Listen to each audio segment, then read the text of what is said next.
Y ya conmigo al contar tres, 1, 2, 3. Este es el día para bendecirme y hacer crecer mi fe. Porque en su nombre, muy bien, dale un aplauso a Jesús. Quiero que leamos esta historia. Vamos a ir a la Biblia y vamos a leer esta historia que narra cuando Jesús estaba con sus discípulos. Dice, era el día antes de la fiesta de la Pascua. Jesús sabía que ya era hora de dejar este mundo y regresar al Padre. Lo primero que hay que saber es que Jesús sabía que ya era hora de cumplir lo que Dios le había mandado hacer. Habían llegado sus últimas horas en esta tierra y tenía una misión. Seguimos leyendo. Mientras estuvo en el mundo, siempre amó, diga conmigo, siempre amó a sus seguidores. Pero en esta ocasión mostró su amor al máximo. Entonces, lo primero es que Jesús sabía que ya había llegado la hora de irse. Lo segundo es que esto que hizo fue motivado por el amor. Porque el amor es el poder que mueve a Dios. El amor es el poder que nos dejó Dios como sus hijos para que hagamos algo en esta tierra. Levante su mano y diga, yo necesito caminar en amor. Yo necesito demostrar el amor al máximo. Amén. Seguimos, dice el versículo número 2. Estaban comiendo, quiere decir que estaban en la mesa. El diablo, siempre aparece el diablo, ¿verdad? Qué cólera. El diablo ya había puesto en la mente de Judas Iscariote, hijo de Simón, que traicionara a Jesús. Entonces, había llegado la hora. Jesús estaba fluyendo en amor, pero en esa mesa también había un traidor sentado. Y esto es importante que lo sepamos. Jesús sabía que el Padre le había dado poder, diga conmigo, poder sobre todo, y sabía que había venido de Dios y que iba a regresar a Él. Había llegado la hora, Jesús estaba fluyendo en amor. Tercer cosa, había alguien que lo había traicionado, los sentimientos de Jesús estaban en juego en ese momento. Y número 4, estaba lleno de poder. El poder de Dios se demostró, o el poder de Jesús en este momento se demostró con esto que hizo. Ahora, sí es importante que veamos algo. Eran los últimos momentos de Jesús con sus discípulos. Digámoslo de estas palabras, era su último discipulado. Era la última reunión que iba a tener con sus discípulos antes de ir a la cruz. Yo le quiero preguntar esto, y en el nombre de Jesús esto no va a pasar. Pero si hoy fuera la última noche que usted estuviera con su familia, con sus hijos, con las personas que ama, ¿de qué hablaría? ¿Cuál sería su conversación? ¿Cuál sería la agenda de ese día? Porque yo no creo que usted diga, hey, hoy es la última noche que vamos a estar juntos, entonces me voy a acostar temprano porque mañana tengo un día muy difícil. ¿Verdad que no? Usted no le diría, hoy es la última noche que estamos juntos, entonces busquemos una película para ver. ¿Verdad que no? Usted trataría de esos momentos aprovecharlo para hablar lo más importante. Algo que hiciera que cuando usted no esté ya más en esta tierra, quede grabado en el corazón de sus hijos, en el corazón de la gente que usted ama. Usted atesoraría esos momentos con su esposa para decirle cuánto la ama, lo importante que es para ella, y que si no le da un buen tiempo de luto, usted le va a venir a jalar las patas en la noche. ¿Verdad que sí? Ahora no lo dice, hay que decírselo. Mira, si yo me muero está bien, después te buscas ahorro, pero por lo menos dame un chance que me enfríe. Escuche, esas cosas, en esos momentos se hablan cosas importantes, se enseñan cosas importantes, esas cosas que van a marcar a la generación. Como padre, tal vez es el momento de poder decirle a su hija pequeña lo hermosa que es, y decirle, tú eres hermosa, tú eres importante, tú puedes elegir. ¿Sabe cuántos aquí son padres de una hija? Levante la mano los que son padres de una hija. Le tengo un buen consejo. Trátela siempre bien, trátela como reina, háblele con palabras amorosas. Si usted tiene carro, ábrele la puerta del carro. Trate de hacer que ella se sienta amada, que ella se sienta realizada. ¿Para qué, pastor? Para que cuando ella crezca y un patán se le acerque, sepa distinguir quién es un patán y quién es un hombre de verdad. Y eso lo hace un padre que valida y que sabe y que es inteligente a la hora de trabajar. Si nosotros como seres humanos sabemos esas cosas, cuanto más Jesús. Entonces Jesús está en ese momento y dice, voy a darles una lección que quiero que les quede para toda la vida. Quiero que ellos aprendan algo, que no se les olvide más, que se vuelva el fundamento, diga conmigo, el fundamento de este nuevo movimiento que se va a llamar iglesia. Y entonces Jesús hace esto, sigamos leyendo. Dice, mientras estaban comiendo, Jesús se levantó, se quitó el manto que tenía y ató una toalla en su cintura. Luego echó agua en un recipiente y comenzó a lavarle los pies a sus seguidores. Y les secaba los pies con la toalla que llevaba en la cintura. Cuando estaba por lavar los pies de Simón, Pedro dijo, Señor, ¿tú me lavas mis pies? Jesús le contestó, ahora no entiendes lo que estoy haciendo, pero después lo entenderás. Jesús dice, voy a dejarle la más grande lección. Son los últimos momentos que voy a estar con ellos. Se levanta de la mesa, deja su lugar de privilegio donde estaba.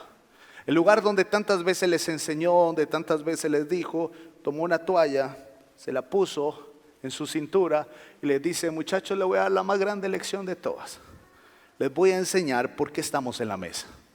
Porque el Padre los trajo. Porque el Padre los perdonó. Porque Él tiene un plan. Y dice que doblando sus rodillas se puso a los pies de cada uno de sus discípulos y empezó a lavarle sus pies y con el paño los secaba. Para nosotros eso no significa tanto, porque no entendemos lo que estaba pasando. Pero lo pongo en contexto. En Israel solo habían dos clases sociales, la alta o la muy baja. No había clase media. Y en la alta siempre tenían todo lo que querían, los mejores alimentos, el mejor vestido, los mejores lugares en todo lugar, y todo el mundo les servía. La clase baja tenía que luchar por tener un espacio donde trabajar, donde desarrollarse. Algunos eran pescadores, otros hacían pan, otros cuidaban ovejas, pero todos trataban de hacer algo para sobrevivir. Pero el último escalón de la clase baja era el que tenía el peor trabajo de todos. ¿Sabe cuál era? Lavar pies. Lavar pies era un trabajo en ese entonces, porque todo el mundo andaba en chancletas en esas calles polvorientas. Y era culturalmente enseñado de que cuando llegaran a una casa, de cuando llegaban a un lugar, se le tenían que lavar los pies. Pero el que hacía eso era el más bajo de todos. Pero llega un momento donde el Hijo de Dios está sentado con sus discípulos y les dice, voy a enseñarles de qué se trata servir a Dios. Les voy a enseñar qué fue lo que me llamó Dios a hacer y qué es lo que te está llamando a hacer. Y dice que empezó a lavar los pies de cada uno de sus discípulos. A sus discípulos se les hizo un cortocircuito. Ellos no sabían lo que estaba pasando. Es más, no lo entendían. Más adelante el mismo Pedro le dice, hey, tú no me vas a lavar los pies a mí jamás. Y Jesús le dice, si no te dejas lavar los pies, no puedes estar conmigo. Entonces Pedro, como era, le dice, no, entonces báñeme todo. Y Jesús le dice, suave, llévala suave. Eran los pies, Pedrito, tranquilo. Pero escúcheme. ¿Qué era lo que Jesús les estaba enseñando? ¿Qué era lo que Jesús les estaba diciendo? ¿Cuál era su más grande lección? Porque ya llegamos a la conclusión de que era un momento sumamente importante de Jesús. Lo que le estaba diciendo, hey, hay un propósito para ti, para todos los que están en la mesa. ¿Cuántos están en la mesa? Levante la mano. Hay para ti una toalla porque Dios te llamó a servir. Dios llamó a la gente a sentarse en su mesa, no simplemente para que seamos salvos, porque si nada más fuera para ser salvos, cuando nosotros conocemos a Dios, Él nos debería llevar. Él nos deja en esta tierra con un propósito, y es que nosotros podamos servir y demostrar el amor de Dios. El amor de Dios se tiene que demostrar. El amor de Dios no solamente se tiene que hablar, ¿sabe? La sociedad está cansada de escuchar a gente que dice que ama mucho, pero muy pocos quieren tomarse la toalla, ponerla en su cintura y decir qué se necesita hacer. ¿A quién hay que ayudar? Y yo sé lo que usted está pensando, es que no todos merecen mi ayuda. Por eso te mencioné, ¿a cuántos le lavó los pies Jesús? ¿Cuántos discípulos tenía? 12. ¿A cuántos le lavó los pies? a 12. Quiere decir que entre ellos estaba Judas. Y él sabía que lo había traicionado. Y aún así lavó sus pies. Porque no se trata de a quién se lo haces, a quién ayudas. Se trata de que Dios te llamó a tomar la toalla. Ahora sí, ¿qué es tomar la toalla? La pastora Adriana me decía, amor, explica un poco qué es tomar la toalla. Tomar la toalla es hacer algo. Tomar la toalla es dejar de ver a un mundo que se está perdiendo y hacer lo que otros no quieren hacer. Tomar la toalla es decir, voy a hablarle a alguien de Dios. Tomar la toalla es abrir un grupo. Tomar la toalla es aconsejar a alguien. Tomar la toalla es comprar un poco más de alimento para darle al que necesita. Comprar la toalla es escuchar a alguien que necesita de Dios. Tomar la toalla muchas veces también es sonreír, dar un abrazo. Tomar la toalla es dejar de juzgar a los demás. Tomar la toalla es tomar el papel de Jesús. Y eso es lo que Dios espera de nosotros. Hay una generación de gente que no quiere nada con las iglesias. ¿Sabe por qué no quiere nada con las iglesias? Porque somos reconocidos por ser escandalosos, bulliciosos, pachangueros. Me acordé de un chiste de pachangueros, pero no se lo voy a contar. Es que le estaban diciendo a alguien que era, le dices, no, sí se lo voy a contar porque es bueno. Es que escuche, me acordé y me lo había contado mi mamá hace años.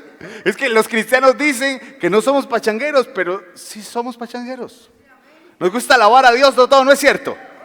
Entonces dice que a un pastor le dijeron, ¿sabes que en esa iglesia suya ahí son muy pachangueros? Y entonces él se levantó en el culto y le dijo, hermanos, están diciendo que nosotros somos pachangueros. ¡Somos pachangueros! Y la gente decía, ¡no!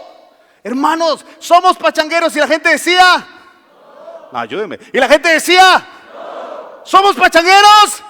¿Somos pachangueros? ¡Somos pachangueros! ¡No!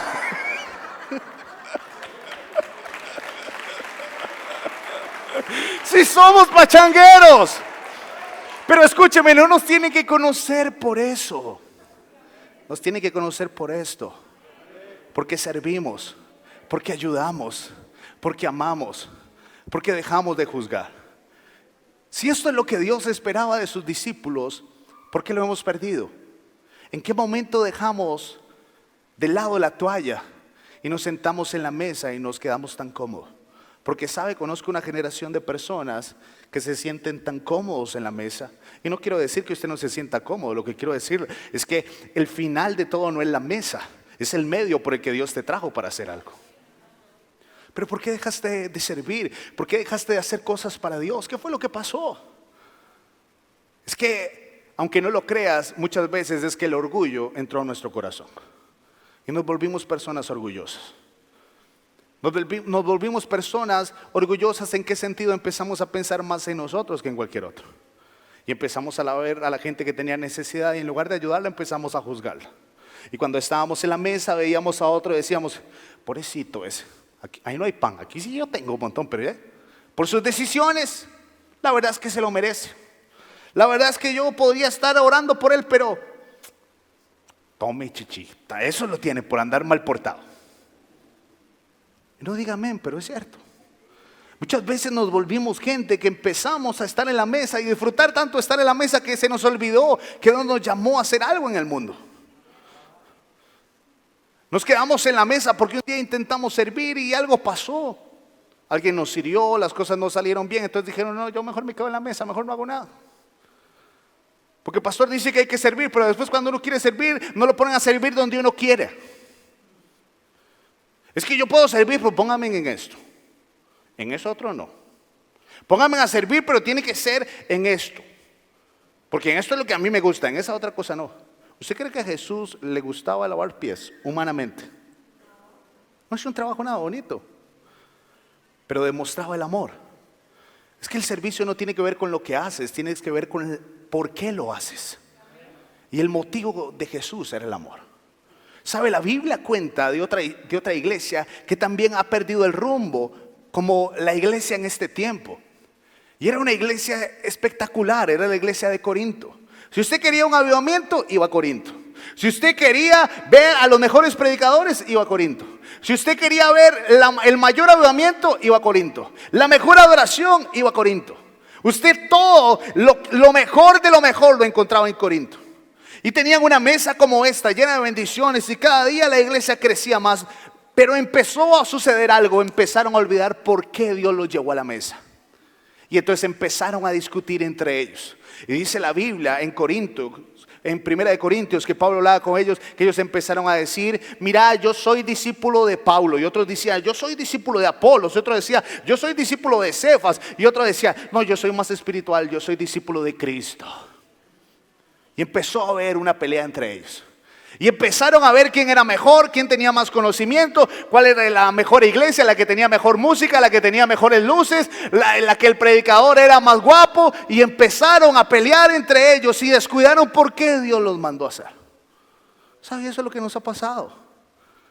Aquí en San Ramón es más, no me alcanzan los dedos ni de las manos ni de los pies para contar las iglesias que hay en este lugar. Y bendito sea Dios por todas las iglesias. Pero el problema es: ¿qué está haciendo la iglesia por esta ciudad? ¿Qué estamos haciendo los hijos de Dios por esta ciudad? No, yo voy a esta iglesia, yo voy a esta otra, la mía es más linda, la mía es más bonita. Y descuidamos esto. ¿Sabe qué le dijo Pablo a esa gente cuando estaba en esta discusión? Vea lo que les dijo. Les dijo en 1 Corintios 4: pero esto, hermanos, lo he presentado como un ejemplo en mí y en amor y en Apolos, por amor a vosotros. Todo lo que les estaba diciendo. Él dijo: esto se los puse por un ejemplo, para que en vosotros aprendáis a no pensar más de lo que está escrito. En otras palabras dijo: hey, deje de pensar más que usted, más de lo que está escrito. No sea grande, dígale que está la par suya, no sea grande. No sea grande porque está en la mesa. Dese cuenta que hay una razón para estar en la mesa. Dice: no sea que por causa de uno os envanezcáis. Diga conmigo esa palabra: os envanezcáis unos contra los otros.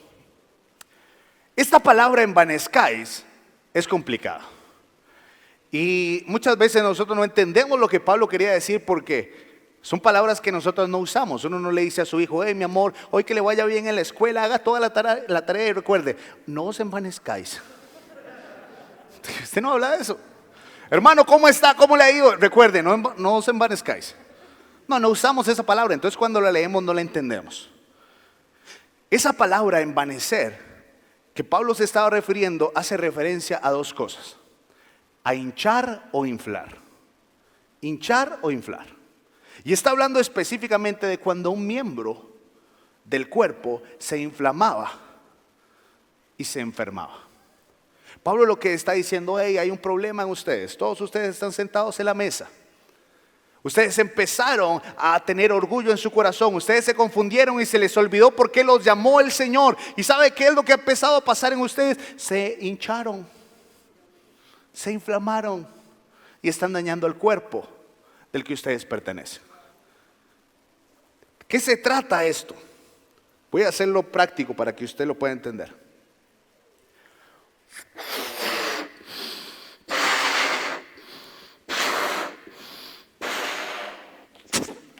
Cuando la gente se enorgullece, cuando la gente empieza a creerse que es más bueno que el resto, cuando la gente empieza a creerse que es mejor que todas las personas que están ahí, ¿sabe qué pasa?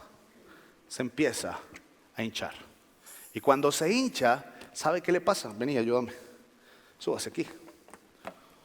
Ah, no. Está volando. Qué pereza ser viejo uno, ¿verdad? Cólera que me da. Métete esto aquí, en la panza. Eso es lo que le pasa a un cristiano orgulloso. Eso es lo que le pasa a un cristiano envanecido. Empieza a decir: yo sé más que el resto. Yo podría estar haciendo esto mejor que todos. Es que a él no le va bien porque él no sabe cómo hacerlo. Y empezamos a inflamarnos. Y eso no es panza de comida, no. Eso es que empezamos a inflamar nuestra vida por medio del orgullo. Y empezamos a creernos más que el resto. Y empezamos a estar en la mesa hinchados, envanecidos. Y hay una generación, y lo digo con todo respeto, hay una generación de cristianos que están envanecidos. Porque están sentados en la mesa y no me importa el resto de las personas, no me importa lo que esté pasando con los demás. Pero eso es lo que nos ha estado pasando como iglesia. Y lo que necesitamos es entender qué fue lo que Dios nos llamó a hacer y qué fue lo que Él nos pidió que nosotros dejáramos de hacer. Gracias. Bájate, ten cuidado porque vas a cumplir 40 algún día. ¿Cuál es el problema del orgullo? ¿Cuál es el problema que afecta nuestra vida? Es que muchas veces nosotros nos confundimos y nosotros decimos, no, yo soy una persona humilde. Es que fulanito no es humilde, ve el carro que anda, ese no es un carro de una persona humilde. ¿Quién le dijo a usted que un carro caro hace que una persona deje de ser humilde? ¿Quién dice que andar vestido de tal forma le quita la humildad a la gente? ¿Quién dice que tener dinero le quita la humildad a las personas? Conozco gente que no tiene nada y son unos grandes presumidos, y conozco gente de mucho dinero que es muy humilde. Hay personas que se confunden. Hay personas que llegan a una iglesia y dicen, no, aquel no es humilde, yo me voy. A esa iglesia me voy porque ese pastor anda un reloj muy caro. Así me dijeron una vez. Alguien se fue de la iglesia porque yo andaba un reloj muy caro, un iWatch. Todo el mundo tiene. Y yo le digo, caro. Ah, no, gracias. Ay, porque no es humilde. ¿Quién le dijo a usted que no? ¿Quién le dijo a usted? Hay personas que dicen, ay, con esa casa que tiene tal persona debería vendérsela y darle a los pobres. Yo le digo, ¿por qué usted no vende la suya? ¿Y por qué tiene que vender el carro que le costó tanto dinero? ¿Por qué usted no vende la bicicleta que usted tiene? ¿No cree que más bien si usted aprende a dar y a vivir la vida como la vive ese, que tiene esa bendición, usted algún día puede llegar a tenerlo? Pero el problema es que la gente quiere catalogar a las personas. Y quiero que lea esta frase porque me encantó. La humildad no es pensar menos en ti, es pensar menos de ti, sino es pensar menos en ti. La humildad no es decir, entre más pobre sea yo, más humilde voy a ser. Entre más vista de esta forma o entre más me sienta mal. Usted ha visto a estas personas que cuando ora comienzan a tratarse mal. Señor, aquí estoy, yo soy una cucaracha, yo soy lo peor del mundo, soy una basura.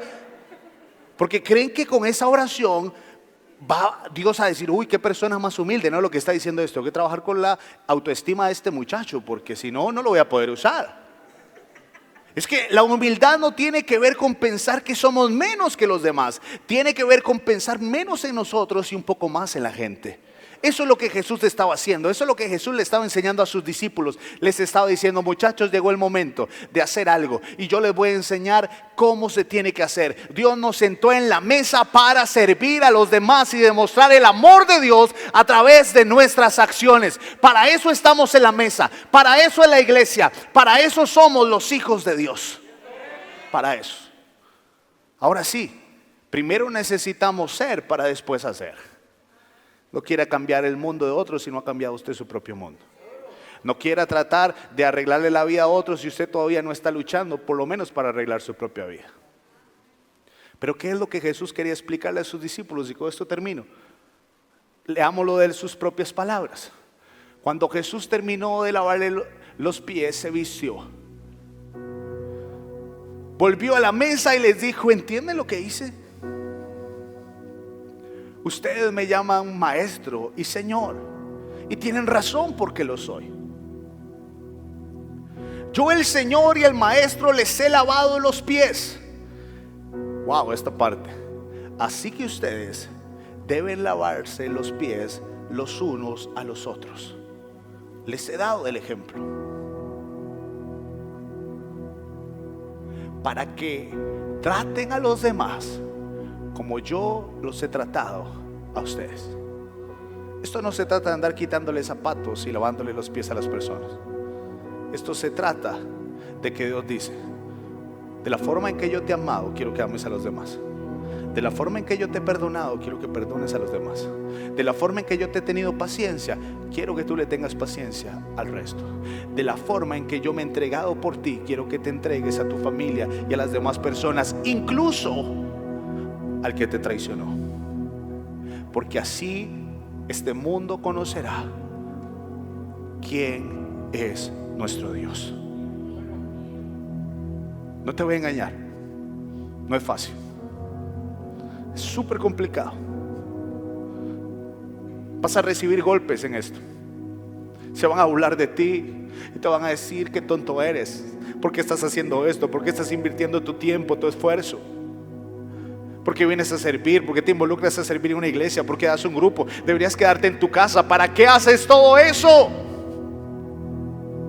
Y si tú no entiendes que la fuerza que mueve todo esto es el amor, y que las personas que no tienen amor jamás entenderán lo que Jesús estaba diciendo, te vas a desanimar. Pero cuando tú entiendas que la fuerza más poderosa de este mundo es el amor de Dios, tomarás tu toalla y con gusto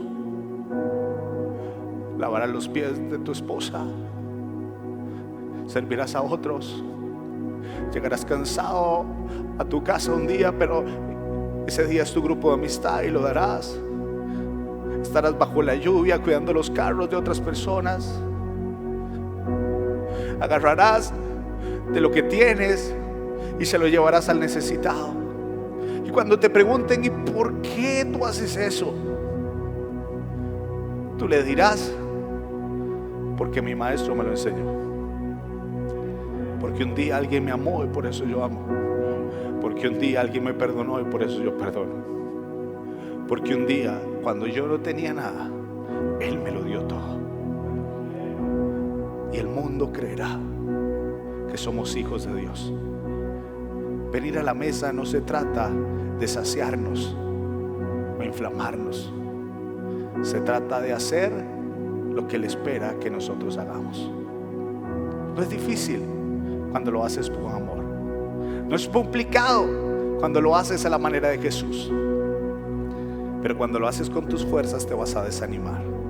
Cuando lo haces con tus fuerzas te van a dañar. Cuando lo haces por una posición o por un lugar te vas a frustrar. Pero siempre que lo hagas por amor, vas a tener lo que esperas.